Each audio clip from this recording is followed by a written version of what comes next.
Hello friends, मेरा नाम है शशांक सिंह और आप देख रहे हैं मेरा यूट्यूब चैनल।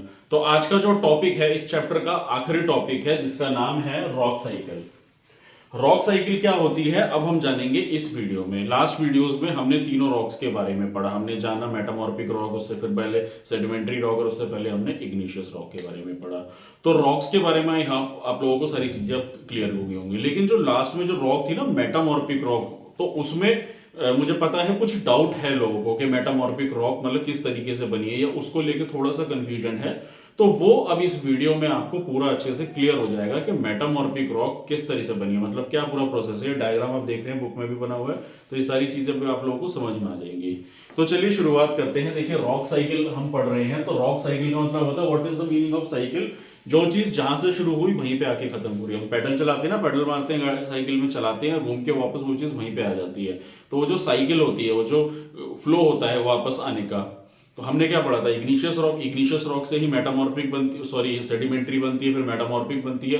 तो ये डायरेक्ट सीक्वेंस नहीं है, बस इतना समझ लीजिए इग्निशियस बनती है फ्रेश रॉक जो प्राइमरी रॉक होती है, फिर उसी से ही सेडिमेंट्री और हमारी मेटामॉर्फिक रॉक बनती है और फिर वापस जाके सब्डक्ट हो जाती है, मैग्मा में मिल जाती है और फिर से दोबारा नई जनरेट हो जाती है।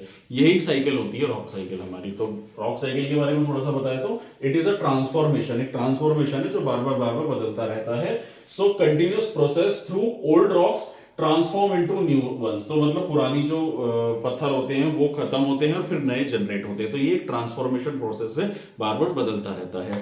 अब कैसे होगा देखिए, तो पहले इस डायग्राम को मैं समझा देता हूं बेसिकली कैसे है। तो देखिए आपने पहले मैंने बताया था आपको कि मैग्मा होता है, मैग्मा बाहर निकलता है, ठंडा होता है, सॉलिडिफाई होता है और उससे फिर हमारी इग्निशियस रॉक बनती है, ठीक है ना।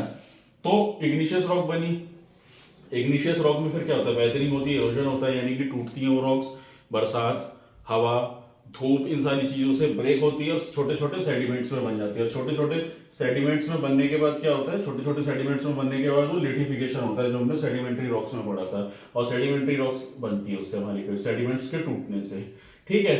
उसके बाद क्या होता है, फिर उसके आगे हम देख रहे हैं कि मेटामॉर्फिज्म होता है, यानी कि हमारी मेटामॉर्फिक रॉक बनती है।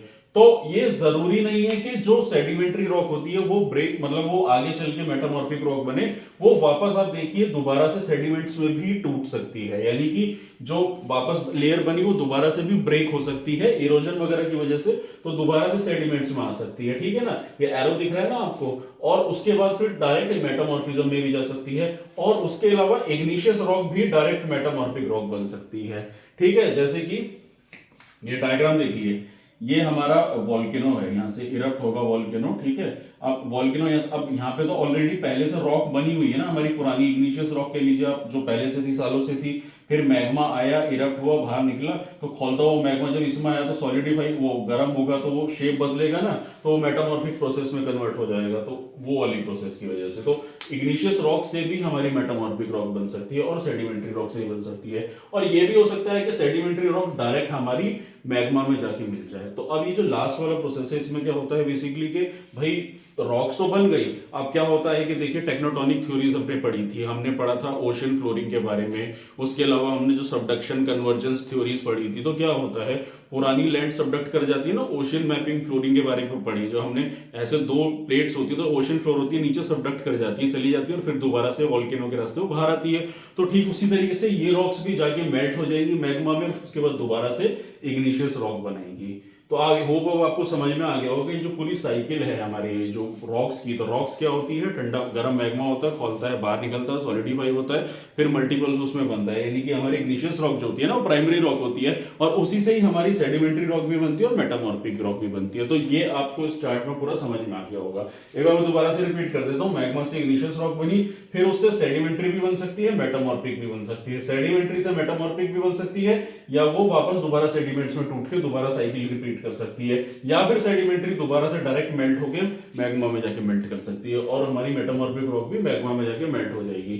सबडक्शन होगा टेक्नोटॉनिक्स के थ्रू, जिससे वो वापस अपना मैग्मा में चली जाएगी। तो दोस्तों ये था मेरा टॉपिक जिसमें मैंने आपको बताया कि इसके रॉक साइकिल के बारे में।